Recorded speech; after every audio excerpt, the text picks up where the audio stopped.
کیا آپ جانتے ہیں نبی کریم صلی اللہ علیہ وسلم نے اسلام کی پہلی دعوت کہاں سے اور کس سے شروع کی؟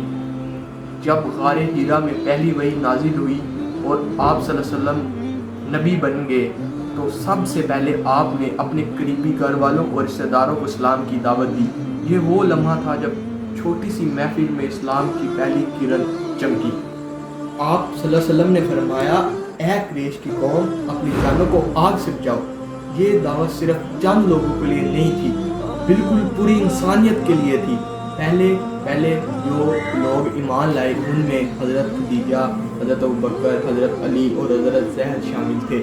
اللہ تعالیٰ قرآن مجید میں اللہ تعالیٰ نے ان کو حکم دیا، یعنی اپنے قریبی رشتہ داروں کو ڈراؤ اللہ کے عذاب سے۔ یہ سبق ہمیں سکھاتا ہے کہ دین کی دعوت ہمیشہ اپنے گھر والوں اور قریبی ساتھیوں سے شروع کرنی چاہیے۔ اگر ہر شخص اپنے گھر والوں کو دین کی یاد دہانی کرائے تو معاشرہ خود بخود بدل جائے گا۔ اللہ تعالیٰ ہمیں نبی کریم صلی اللہ علیہ وسلم کی سنت پر عمل کرنے کی توفیق عطا فرمائے، قرآن مجید کو صحیح معنوں میں پڑھنے کی توفیق عطا فرمائے اور سمجھنے کی توفیق عطا فرمائے۔ آمین۔